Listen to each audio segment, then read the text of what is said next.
It feels like time-tested American wisdom to presume that, if some extraordinary event is underfoot, a cruise ship shall soon sail in its honor. The Oasis of the Seas departs Port Canaveral, near Orlando, on Sunday morning, for a 7-night total eclipse cruise. Its operator, Royal Caribbean, has promised guests extraordinary partial views of the solar eclipse, and the chance to behold and admire, en masse, the celestial phenomenon that is poised to become the most photographed, most shared and most tweeted event in human history. There will be enrichment lectures, bartenders will shake up a custom libation called the Cosmic Cosmo and ladle out little cups of planetary punch. And, in a true victory for literalism, the 66-year-old Welsh singer Bonnie Tyler will perform Total Eclipse of the Heart, backed by the electro-pop band DNCE, while the moon briefly drifts between our planet and its sun.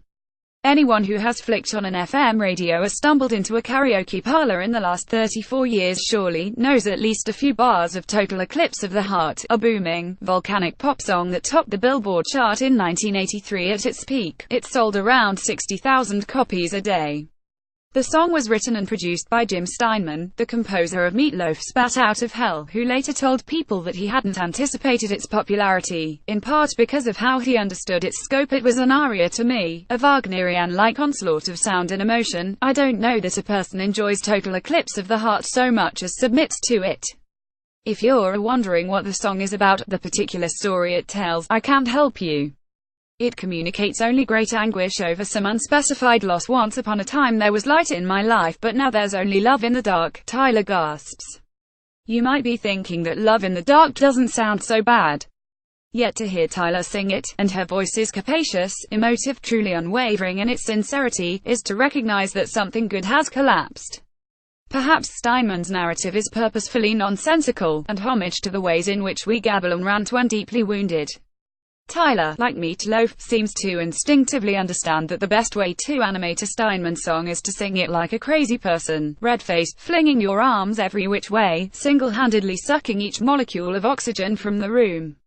To perform it properly means that by the time a singer gets to the end, to that final, shredding "I really need you tonight," she should be in a state of complete psychic collapse. Her audience should understand on a cellular level that she is not fucking around. In this way, Total Eclipse of the Heart offers a gift of release. Time reported that, following the last solar eclipse, in March 2016, the streaming service Spotify clocked a 75% increase in plays of Total Eclipse of the Heart. The song's video is appropriately terrifying. About 3.5 minutes in, a choir emerges from the darkness, wearing white robes, with glowing green orbs where their eyeballs should be, and then, apropos of nothing, one of them shoots into the air.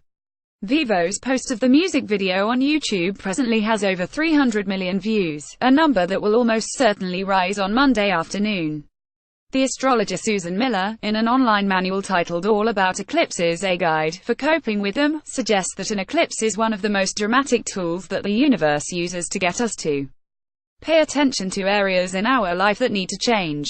They uproot us, surprise us, and get us moving. It is hard to imagine a more germane soundtrack to emotional upheaval than Total Eclipse of the Heart. It's the song we reach for when we have grown tired of exhibiting graceful restraint. Perhaps Tyler's performance of it, at sea, under an obscured sun, encircled by Welsh cruisers in safety classes, will unlock something in the heavens, and allow for a new day on Earth.